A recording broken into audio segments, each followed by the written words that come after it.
This is the story of how my best friend and I paddled the greatest river in America, the Mississippi River.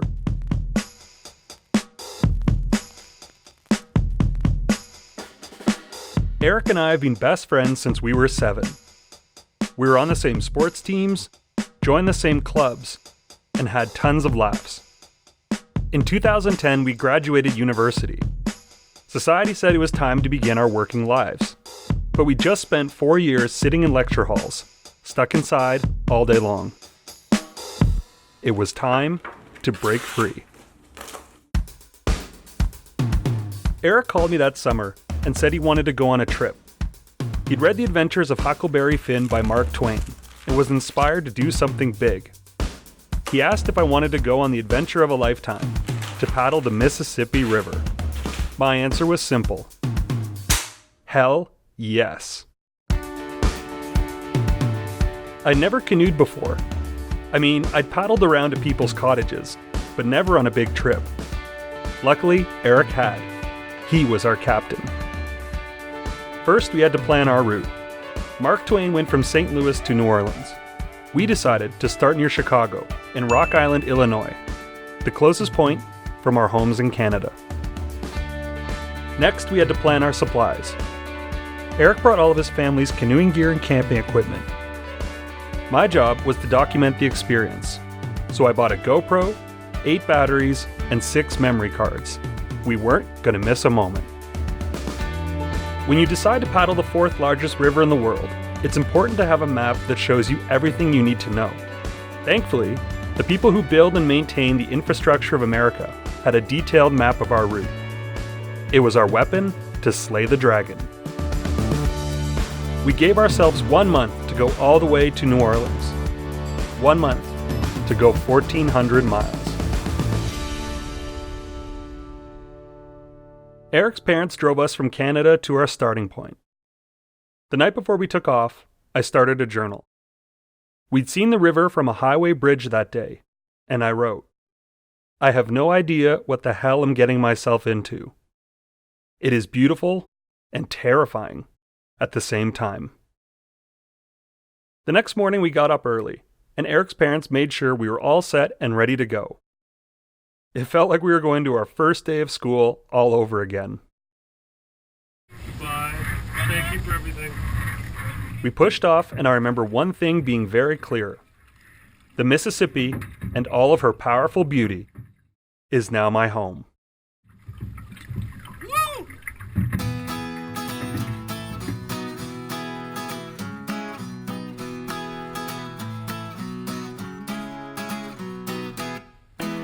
Our plan was to paddle as far as we could each day, then pull off the river around sunset to set up camp and make dinner before nightfall. We'd set up a tent, and if it made sense, build a fire. Canned food became our best friend. Some campsites were great. Others, not so much. Every morning we'd wake up at 4:45 a.m., eat oatmeal, pack up camp, and get on the river before sun came up. That's good. Right. The mornings were the best time to be on the river. The water was calm, and the temperatures were still cool. In the beginning, we learned about 3 major things on the river. Number 1, barges. A barge is a boat that's used to push freight containers up and down the river. They carry all kinds of shipments throughout the United States. These things were massive, and they made tons of waves we'd have to ride out. There were lots of barges. The second thing we learned about were the locks and dams. Locks and dams are basically elevators for your boat. Barges and boats use them to avoid big rapids throughout the river. Think of the rapids as stairs. When your elevator arrives, you enter the lock. The lockmaster closes the door behind you Hi there. and throws things down for your assistance during the ride. Thank you. Once you're in the lockmaster releases the water to take you from a higher level down to a lower level. When you reach the bottom, the doors open, and you're free to go. The third and final thing we learned about were the jumping Asian carp. That's right, jumping Asian, carp. They're a type of fish known to jump in the air when noisy boats pass by. They would pop out of nowhere. We found it really funny. What the fuck? So much so, we'd splash around the shore to try and get them to jump out. But it never worked. They always caught us by surprise. As we got more efficient with our routine, Eric and I started paddling over 50 miles a day, which we thought was quite an accomplishment. The river was fun. We were accountable to no one and could do whatever we pleased.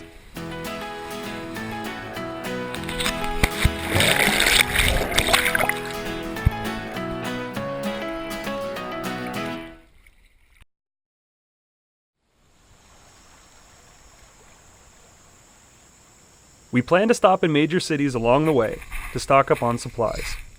Usually it was water, groceries, and sunscreen. The first major city we were destined to hit was St. Louis. As sports fans, we did some research and found out the St. Louis Cardinals baseball team was in town. We thought, how amazing would it be to paddle to a baseball game and have an ice-cold beer? So on day 5, we paddled as hard as we could and traveled a personal best 63 miles before sundown. That left us a short and easy paddle into St. Louis the next day, with plenty of time to make the game at night. Everything was set up perfectly. The next morning, our first 20 miles to St. Louis were slow into a headwind, but we made pretty good time. Around midday, we had a decision to make. We had to choose between two paths. To the left, we could follow the flow of the water down to a dangerous set of rapids called the chain of rocks. The only way to get around them was to paddle safely to shore and walk the canoe in our gear 200 yards to the other side. That didn't sound like fun. To the right was a man-made channel for boats and barges to safely pass through. The channel was 10 miles long. It would be slower without the river's current, but it had a lock at the end that would bring us down safely. We chose the right side. Big mistake. A mile in, the water got so slow, the only way we could make forward progress was to paddle in perfect unison. We couldn't stop paddling for anything, until all of a sudden, jumping Asian carp. All around us, the carp burst out of nowhere. They were like kernels of popcorn flying in the air. It got so bad, they were landing inside the canoe. We had to stop paddling, pull over, take them out, get back in the canoe, and start our momentum all over again. Eventually, we didn't even get out of the canoe. We were pissed. We slogged our way all 10 miles to the lock, where other boats were waiting to go through. It was now 2 p.m., and we were dead. While we're waiting for the doors to open, one of the guys on a boat yelled to us, "You boys got a radio?" We looked at each other. "No." He said, "They've got divers down there working on the lock. They say it'll take another 4 hours." 4 hours? We were horrified. We decided the only way to make it to the game on time was to pick up our canoe and walk it around the lock. Which sounds simple enough, except the lock was 200 yards long and up a hill of rocks. It took us 3 grueling loads to do everything. And the irony wasn't lost on us. We were doing the exact 200-yard walk we had tried to avoid at the chain of rocks. We were dehydrated, sunburnt, and out of energy. The good thing was, we were now finally in the clear. But there was one last obstacle we hadn't considered: the Missouri River. Right before the Mississippi reaches St. Louis, it's joined by the Missouri, a river that's just as big and powerful as the Mississippi. So what happens when 2 enormous rivers meet? Twice the force of the current. And we were unknowingly positioned right below where the 2 met. We were about to enter the belly of the beast. The final 8 miles were very scary. We were going really fast, and had to make decisions twice as quickly. Because we were approaching a major shipping hub in St. Louis, there were barges everywhere. At one point, a barge went by and created the biggest wave we'd seen. The waves came crashing down inside the canoe. We'd look up, and another wave would be crashing down. Then in no time, we'd be headed for a pillar of a bridge. We'd turn away from the bridge, right into a wave of another barge. We fought and managed to pull over to shore and get the canoe out of the water. It was the hardest paddling we'd both ever done. A few days earlier, when the paddling was easy, I wrote, "I thought the Mississippi would be more manly than that." It was manly now. Our paddle to St. Louis kicked our ass.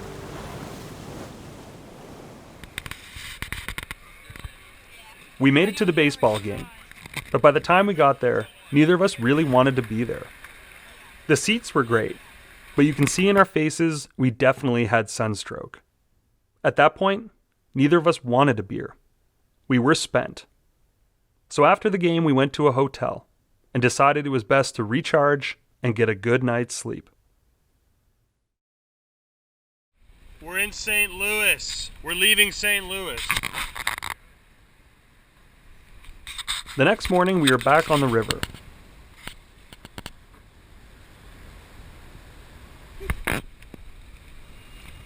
It was just as fast as the day before, with waves crashing into the boat. I took a bunch of water there. But we learned quickly how to maneuver ourselves, and we got better at navigating the current. That night, we went through our first major storm.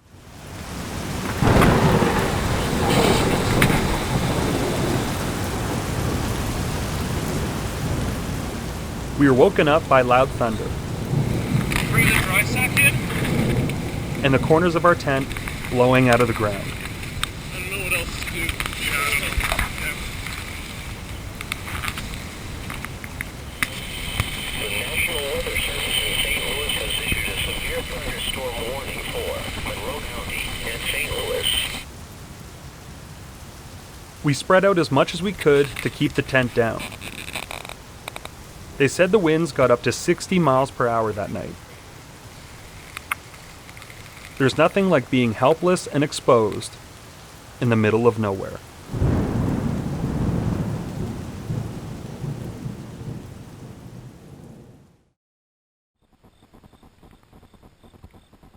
The next morning we woke up, and it was as if the storm didn't even happen.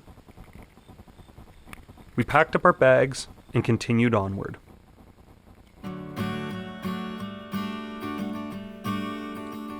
Over the next few days, we started to meet a lot of people. One night, we stayed at a public campsite, and while we were setting up the tent, a young man appeared out of the bushes. His name was Tom Bailey, and he was kayaking the Mississippi on a solo adventure all the way from Montana. We were on day 8 of our trip. Tom was on day 120. The three of us met a group of people from Illinois that night and sat around a campfire telling stories about our adventures. The group was fascinated by our tales and gave us a roasted chicken, a bunch of Bud Light, and a pack of Oreos for our troubles. It was a major score.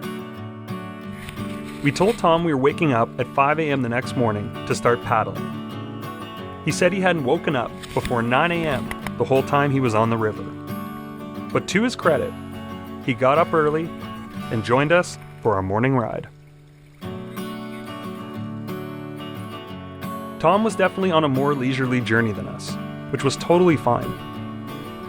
But when he wanted to stop around midday to check out a brewery and set up camp, we told him we had to keep going. Alright. See you, Tom.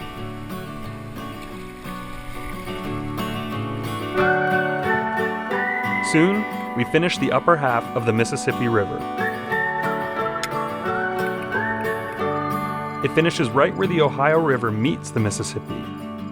It's known as the confluence, and it's where shipments from the northeastern U.S. come down to the south. While we were looking out at the two rivers, a man named Don came along and told us we were standing at the most important geographical point in America, which sounded really cool.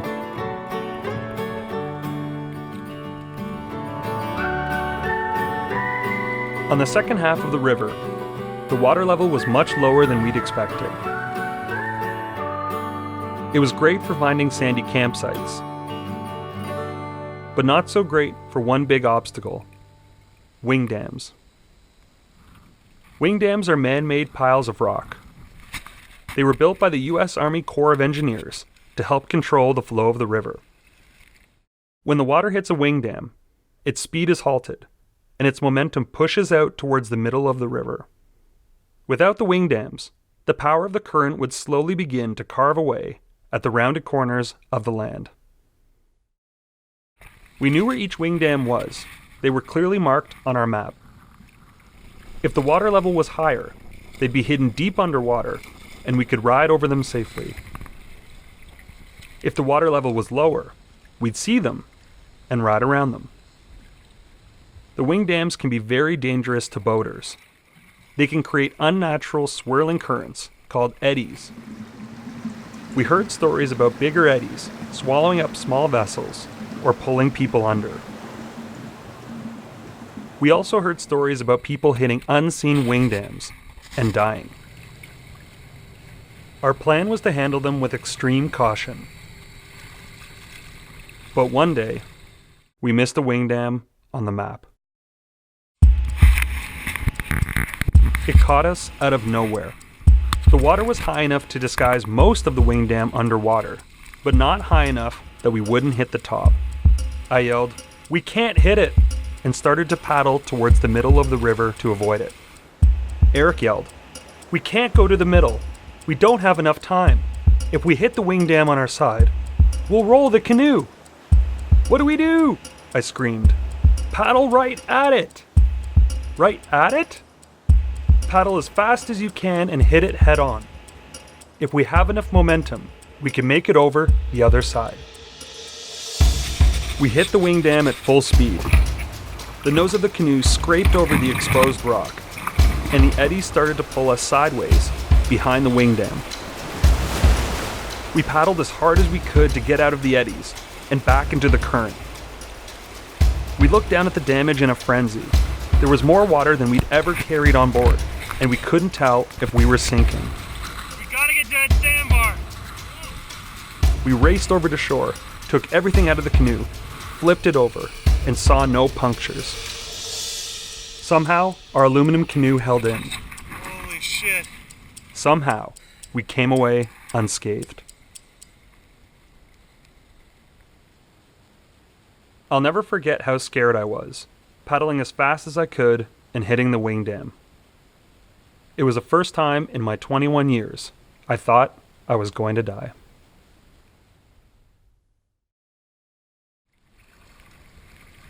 By now, you're ready for a day off the river to unwind.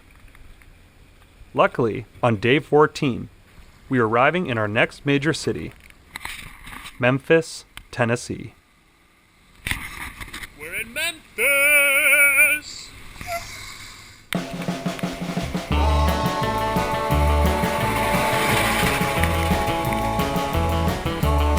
We walked up and down the famous Beale Street, saw the hustle and bustle of the city, and went on a tour of Elvis Presley's home, the one and only Graceland.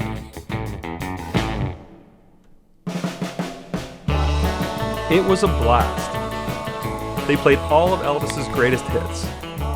We got to see the famous Jungle Room, walk the halls of Elvis's golden record displays, and see his incredible trophy building. He really was the king of rock and roll.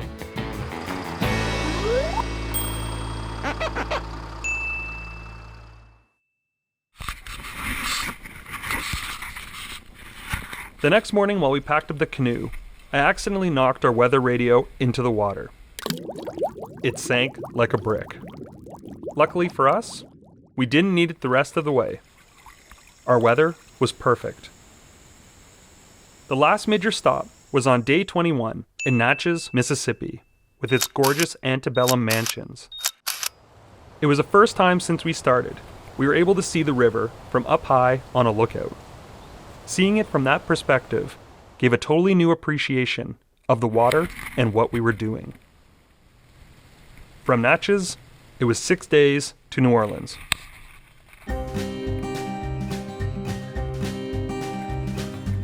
In those days, we were treated to some of the most beautiful sunsets we'd seen. And on October 4th, I celebrated my 22nd birthday. Eric made me a brownie cake to celebrate, and it was absolutely delicious.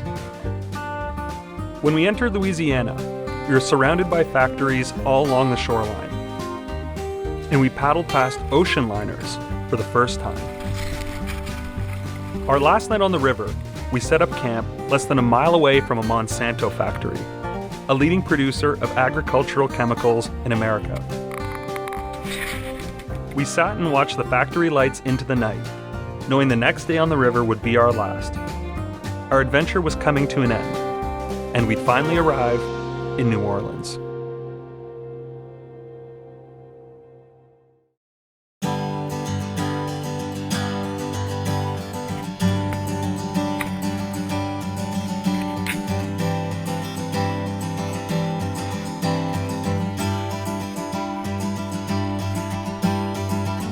The last day of paddling was mostly a blur.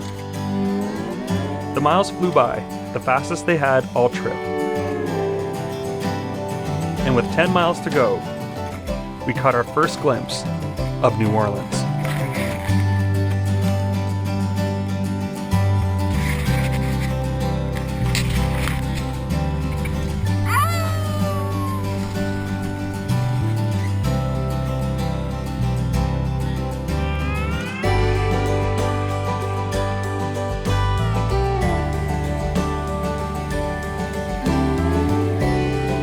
I'll always remember that feeling on the final mile. One more! It was the first time in my life I'd ever accomplished something of this scope and size. I was so happy and so proud of what Eric and I accomplished, and it was time to celebrate with his aunt and uncle who were waiting for us.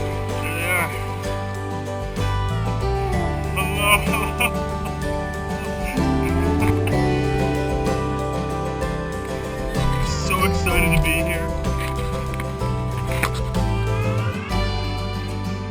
When I look back at the time on the river, I still can't believe we did it.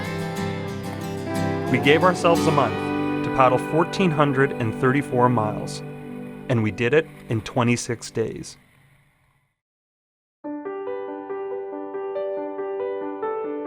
For Huck and Jim, the Mississippi River is the ultimate symbol of freedom. And for those 26 days, we were free from everything.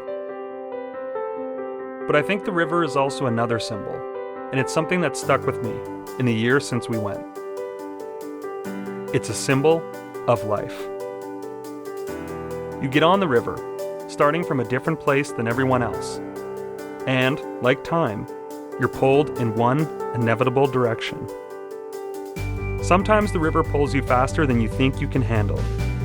But you learn, grow, change, and adapt. You're going to face obstacles, some that will scare you to death. But if you face them head on, sometimes the reward and growth are greater on the other side. And if you find a partner you can paddle with, who's willing to take the journey with you, stroke for stroke, it's amazing how far you can go. Down below over there, those are the steps we pulled into yesterday.